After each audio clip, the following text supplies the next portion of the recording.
Good morning, students. I hope all you are fit and fine and stay at home. Yes, students. Previous class के अंदर जो topic हमने देखा था उस टॉपिक के अंदर हमने लास्ट चैप्टर के अंदर कम्युनिकेशन चैनल टॉपिक के बारे में देखा था। कम्युनिकेशन चैनल से पहले हमने नेटवर्किंग का टॉपिक देखा था।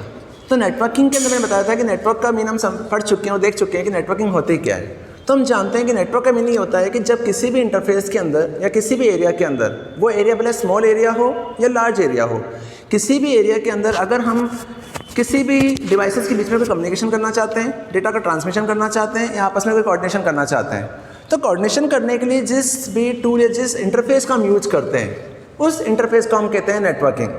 तो नेटवर्किंग से आज हमें बहुत सारे बेनिफिट्स प्रोवाइड होते हैं जिनके थ्रू हमारा वर्क ईजी हो जाता है, हम डेटा की शेयरिंग कर सकते हैं, कम्युनिकेशन कर सकते हैं और हमारे हर टाइप के वर्क को ईजिली परफॉर्म कर सकते हैं, इसलिए हम नेटवर्किंग का यूज़ करते हैं। तो प्रीवियस क्लासेस के अंदर हमने नेटवर्क क्या होता है, नेटवर्क कैसे होता है, नेटवर्क बनाते कैसे हैं, ये सारी चीज़ें हम पढ़ चुके हैं। प्लस इसी के बाद हमने लास्ट टॉपिक के बेस पर कम्युनिकेशन चैनल के बारे में देखा था कि अगर हम किसी भी नेटवर्क को क्रिएट करते हैं तो उस नेटवर्क को बनाने के लिए उसमें जो कम्युनिकेशन होता है उस कम्युनिकेशन चैनल के लिए नेटवर्क को एक्सेस करने के लिए टू टाइप के मीडियम्स होते हैं, जिनमें एक मीडियम होता है उस मीडियम को हम कहते हैं वायर्ड मीडियम और दूसरा जो चैनल होता है उसे कहते हैं वायरलेस मीडियम। तो हमने ये देखा था कि वायर्ड मीडियम का मतलब ये है कि जब आप किसी भी स्मॉल डिस्टेंस या लॉन्ग डिस्टेंस के बीच में या डिवाइसेस के बीच में आप कम्युनिकेशन करते हैं और कम्युनिकेशन करने के लिए अगर आप किसी केबल मीडियम का यूज करते हैं, विदाउट केबल आप कम्युनिकेशन नहीं कर सकते, तो उस मीडियम को हम कहते हैं वायर्ड मीडियम। और अगर हम ये चाहते हैं कि स्मॉल या लॉन्ग डिस्टेंस पर डेटा का ट्रांसमिशन करने के लिए हमें केबल की रिक्वायरमेंट नहीं है, हम एयर के थ्रू या वाईफाई के थ्रू कम्युनिकेशन करना चाहते हैं, एयरवेज के थ्रू कम्युनिकेशन करना चाहते हैं, तो उस मीडियम को हम कहते हैं वायरलेस मीडियम। अब इन्हीं मीडियम के बाद हमारा नेटवर्किंग का नेक्स्ट और सबसे इंपॉर्टेंट और बहुत यूजेबल टॉपिक यूज़ में आता है, उस टॉपिक को हम कहते हैं नेटवर्क डिवाइसेस। तो बेटा नेटवर्क डिवाइसेस का मतलब क्या होता है? तो नेटवर्क डिवाइसेस का मतलब ये होता है कि जैसे आज बेटा मैंने यहाँ पर एक किसी लैब के अंदर किसी रूम के अंदर एक सिस्टम अटैच किया, आज मेरे पास एक सिस्टम है, यहाँ मैंने इसी रूम के अंदर एक सिस्टम में एक पीसी और अटैच कर दिया। अब यहाँ मैंने एक पीसी और अटैच किया। अब पीसी अटैच करने के बाद ये जो रूम है वो रूम मेरे लिए एक लोकेटेड एरिया है। अब इस एरिया के बीच में मैंने यहाँ पर 3 पीसी या 3 कंप्यूटर्स अटैच कर दिए। अब अटैचमेंट करने के बाद अगर मैं इस पीसी पर कोई डेटा या कोई इन्फॉर्मेशन लोड करता हूँ तो वो इन्फॉर्मेशन सिर्फ मुझे इस सिस्टम पर ही एक्सेस होती है। अगर मुझे वो इन्फॉर्मेशन यहाँ भी चाहिए और इस पीसी पर भी चाहिए तो मुझे इस प्रोग्राम को यहाँ भी लोड करना होगा और यहाँ भी लोड करना होगा। इट मीन 3 लोकेशन पे इस पीसी पे इस सिस्टम या प्रोग्राम को इंस्टॉल करना होगा। अब इंस्टॉलेशन करने के बाद अगर मैं इस तरह से वर्क करता हूँ तो मेरा टाइम कंज्यूम होता है। तो इस प्रॉब्लम को सॉर्ट आउट करने के लिए अगर मैं इस पीसी को इससे अटैच कर दूँ, इस पीसी को इससे अटैच कर दूँ, तो अटैचमेंट करने के बाद जो इंटरफेस बनता है उस इंटरफेस को हम बेसिकली हम क्या कहते हैं, नेटवर्क कहते हैं। लेकिन जब नेटवर्क बनाया जाता है तो अगर नेटवर्क छोटा है, स्मॉल एरिया में है, तो हमें उनको कनेक्ट करने के लिए, उनके बीच में कम्युनिकेशन करने के लिए किसी भी कनेक्टिंग डिवाइस की ज़रूरत नहीं है। इट मीन्स हम नॉर्मली वायर का यूज करके कम्युनिकेशन कर सकते हैं। लेकिन जब कोई नेटवर्क इंक्रीज़ होता है या बढ़ता है कि नेटवर्क अगर स्मॉल डिस्टेंस पर ना होकर लॉन्ग डिस्टेंस पर कवर होता है, अगर लॉन्ग डिस्टेंस पे जाता है, तो उस केस में नेटवर्क के बीच में जब हम कोई कम्युनिकेशन करते हैं, डेटा का ट्रांसमिशन करते हैं और वायर का यूज करते हैं, तो कई बार सिग्नल वीक हो जाते हैं और सिग्नल ब्रेक हो जाते हैं और सिग्नल टूट जाते हैं, बीच में ही प्रोसेस एक्सेस ड्रॉप हो जाते हैं। तो इस प्रॉब्लम को सॉर्ट आउट करने के लिए अगर हम किसी लॉन्ग डिस्टेंस को आपस में कम्युनिकेट करते हैं, ज्वाइन करना चाहते हैं, तो ज्वाइन करने के लिए उनके बीच में डेटा एक्सेस करने के लिए जिस मीडियम का यूज करते हैं उस मीडियम, उन जिन डिवाइसेस का यूज करते हैं उन डिवाइसेस को हम कहते हैं नेटवर्क डिवाइसेस। इसी बेस पर नेटवर्क डिवाइसेस के केस में सबसे पहले केस में अगर मैंने एक रूम का नेटवर्क एरिया लिया, उस रूम के नेटवर्क एरिया के बीच में जो कम्युनिकेशन करना है, तो कम्युनिकेशन करने के लिए मुझे पता है कि मेरे रूम की जो एरिया लोकेशन है वो 20 मीटर्स या 30 मीटर्स अराउंड है, तो मुझे कोई दिक्कत नहीं, मैं केबल आपस में ज्वाइन करके डेटा ट्रांसमिशन कर सकता हूँ। लेकिन अगर यही नेटवर्क मेरा अगर लार्ज डिस्टेंस पर हो जाए कि मेरा ये वाला पीसी यहाँ पर अटैच ना होकर अगर ये पीसी मेरा यहाँ लगा हुआ है, इस लोकेशन पर अटैच है, तो इस वाले केस में जब यहाँ से डेटा यहाँ ट्रांसफ़र करूँगा तो केबल अगर मैं बहुत लेंथी केबल ले ली तो बीच में कई बार सिग्नल के ब्रेक होने के चांसेस ज़्यादा रहते हैं। बीच में कई बार सिग्नल क्या होता है, ब्रेक हो जाता है, टूट जाता है और प्रॉपर्ली कनेक्शन नहीं हो पाता है। तो इस प्रॉब्लम को सॉर्ट आउट करने के लिए अगर मैं यहाँ पर एक डिवाइस लगा दूँ, यहाँ पर एक डिवाइस लगा दूँ, एक डिवाइस लगा दूँ जो इस नेटवर्क को रीजनरेट कर ले, प्लस रीजनरेट करने के अलावा मेरे सिग्नल को वापस से एक्सेस कर ले और उसे वापस से रीमॉडिफाई करके आगे ट्रांसफ़र कर सके। जिससे मेरे सिग्नल भी ब्रेक ना हो और मेरा नेटवर्क भी सक्सेसफुली वर्क करता रहे। तो इसके लिए हम जिस नेटवर्किंग डिवाइसेस का यूज करते हैं, जिन डिवाइसेस का यूज़ हम करते हैं, उन डिवाइसेस को हम कहते हैं नेटवर्क डिवाइसेस।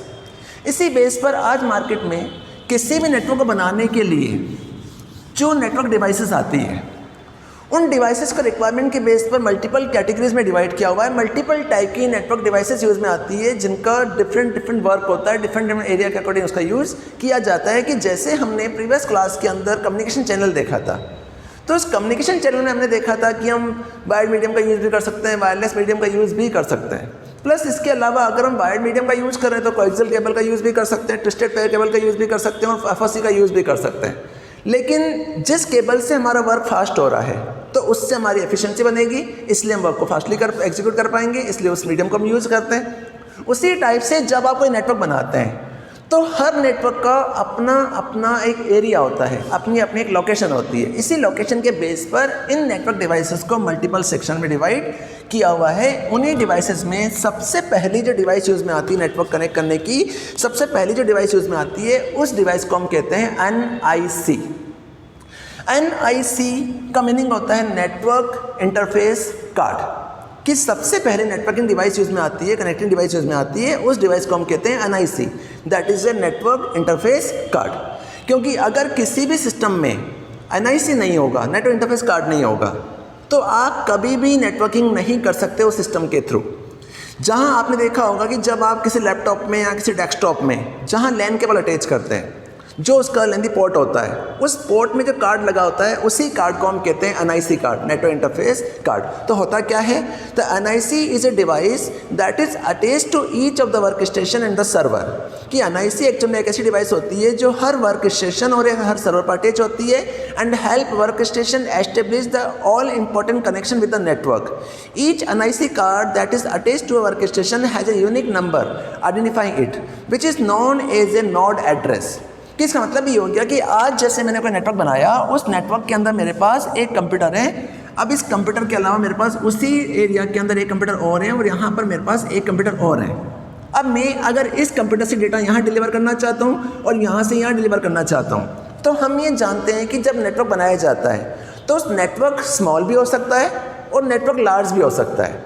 जब स्मॉल नेटवर्क हो या लार्ज नेटवर्क हो, तो हर नेटवर्क में जब डिवाइसेस अटैच की जाती है तो हर डिवाइस को एक एड्रेस दिया जाता है, उस एड्रेस को हम कहते हैं IP एड्रेस। उसी टाइप से जब NIC कार्ड के थ्रू नेटवर्क ट्रांसफ़र होता है तो हर डिवाइस का, हर वर्क स्टेशन का अपना एक एड्रेस होता है। उस एड्रेस को हम कहते हैं NIC मैन्युफैक्चर एड्रेस, जिसे हम कहते हैं MAC एड्रेस, MAC एड्रेस, जिसे हम कहते हैं मीडिया एक्सेस कंट्रोल एड्रेस। जब आपने इस डिवाइस को इससे अटैच किया तो इस डिवाइस में एक कनेक्टर, एक डिवाइस अटैच होती है। ये कंप्यूटर जब इससे अटैच होगा तो यहाँ से सिग्नल यहाँ जाएंगे, तो यहाँ पर भी एक NIC पोर्ट होगा और यहाँ पर भी एक NIC पोर्ट होगा। तो अगर यहाँ NIC पोर्ट नहीं होगा तो आप यहाँ से केबल को यहाँ पर अटैच नहीं कर सकते। तो इस डिवाइस को हम कहते हैं NIC card, it means network interface card. तो नेटवर्क इंटरफेस कार्ड एक्चुअल में एक ऐसा बेसिक कार्ड होता है जो हर वर्क स्टेशन के कंप्यूटर पर अटैच होता है। अगर वो NIC कार्ड नहीं होगा तो आप कभी भी किसी नेटवर्किंग को यूज़ में नहीं ले पाएंगे, नेटवर्क क्रिएट नहीं कर पाएंगे। लेकिन जब नेटवर्क बनाया जाता है तो उस NIC कार्ड का यूनिक एड्रेस होता है, जिस एड्रेस को हम कहते हैं node address. NIC manufacturer assign a unique physical address to each NIC card. This physical address is known as a media access control address. कि हर कंपनी जब उस NIC कार्ड को बनाती है तो उस कार्ड पर एक नंबर प्रोवाइड करती है, उस एड्रेस प्रोवाइड करती है। उस एड्रेस को कहते हैं MAC address, media access control address, जिससे हम आइडेंटिफाई कर सकते हैं कि कौन सा वर्क स्टेशन कहाँ पे काम कर रहा है, कौन सा वर्क स्टेशन कहाँ पे अटैच है। इसी NIC कार्ड के बाद नेटवर्किंग की सेकंड इंपॉर्टेंट डिवाइस यूज़ में आती है, नेटवर्क कनेक्शन की सेकंड इंपॉर्टेंट डिवाइस यूज़ में आती है, उससे हम कहते हैं मॉडेम, जिसके बारे में प्रीवियस क्लासेस में भी पढ़ चुके हैं। मॉडेम का बेसिक मीनिंग ये होता है मॉड्यूलेशन एंड डीमॉड्यूलेशन। मॉडेम के बारे में आगे भी हम देखेंगे। तो मॉडेम का मतलब होता है modulation and demodulation. Modulation and demodulation मतलब ये हो गया कि modem, modulator, demodulator are used to transmit digital signal over analog telephone and digital signal are converted by the modem into analog signal of different frequency and transmit to modem at the receiving location। कि बेटा modem का मतलब ये है कि जैसे हम ये जानते हैं कि आज हम जिस कंप्यूटर सिस्टम का यूज कर रहे हैं वो कंप्यूटर सिस्टम एक डिजिटल मशीन है, एक डिजिटल मशीन है जिसमें हमेशा जितना भी वर्क होता है वो 0-1 के फॉर्मेट में होता है, इसीलिए हम कंप्यूटर को मशीन भी कहते हैं। लेकिन जब हम नेटवर्किंग का यूज करते हैं, कनेक्शन का यूज करते हैं, नेट लेते हैं, तो आज मेरे पास एक टेलीफोन लाइन है और इस टेलीफोन लाइन के थ्रू मैंने इस कंप्यूटर को अटैच किया।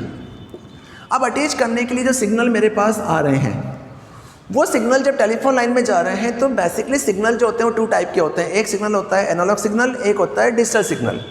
तो एनालॉग सिग्नल ऐसे सिग्नल्स होते हैं जो वेव के बेस पर काम करते हैं, इस तरह से काम करते हैं।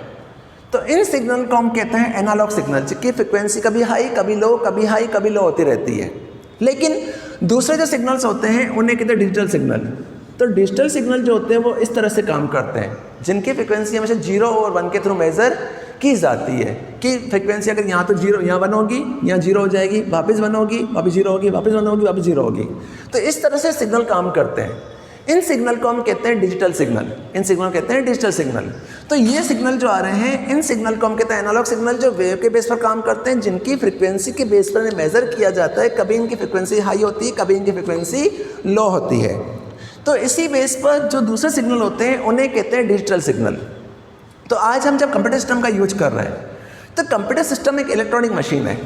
इस इलेक्ट्रॉनिक मशीन में जितने भी सिग्नल्स आते हैं वो सिग्नल हमेशा डिजिटल होते हैं। लेकिन जब हम इस टेलीफोन लाइन से नेटवर्किंग के लिए हम कंप्यूटर का यूज कर रहे हैं, तो कंप्यूटर में जो सिग्नल आ रहे हैं वो किसी टावर से आ रहे हैं। जब टावर से सिग्नल ट्रांसफ़र हो रहे हैं तो वो जो सिग्नल आ रहे हैं, इस टेलीफोन लाइन में सिग्नल्स आ रहे हैं, वो सिग्नल एक्चुअल में एनालॉग सिग्नल है।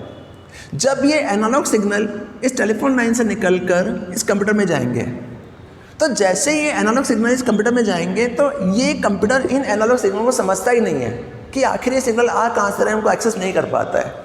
क्योंकि कंप्यूटर किसको समझता है? डिजिटल को समझता है। क्योंकि ये एनालॉग सिग्नल डिजिटल में कन्वर्ट नहीं होंगे तो ये कनेक्शन कभी क्रिएट नहीं होगा। इसीलिए जब भी हम घर पर नेट वगैरह लगवाते हैं तो नेट लगाने के बाद उस नेट को कनेक्ट करने के लिए, ज्वाइन करने के लिए, नेटवर्किंग लेने के लिए हम मीडिएटर के बेस पर एक डिवाइस लगाते हैं। उस डिवाइस को हम कहते हैं मॉडेम। उसे क्या कहते हैं? Modem. That is a modulator and demodulator. तो इसका यूज क्या है? तो इस कनेक्टिंग डिवाइस का मेन यूज ये है कि जैसे ही सिग्नल किसी एयरवेज से इस टेलीफोन लाइन में आते हैं तो टेलीफोन लाइन में आने वाले सिग्नल जो होते हैं वो एनालॉग सिग्नल होते हैं। तो ये एनालॉग सिग्नल जब इस मॉडेम में जाते हैं तो मॉडेम इस एनालॉग सिग्नल को डिजिटल सिग्नल में कन्वर्ट कर देता है। मॉडेम क्या करता है कि जो एनालॉग सिग्नल इस मॉडेम में जा रहे हैं, उस मॉडेम में जो एनालॉग सिग्नल जा रहे हैं, उन मॉडेम इन एनालॉग सिग्नल को कन्वर्ट कर देगा डिजिटल सिग्नल में। और डिजिटल सिग्नल में कन्वर्ट होकर वो सिग्नल कहाँ चले जाएंगे? कंप्यूटर में चले जाएंगे और आपका नेट एक्सेस हो जाएगा।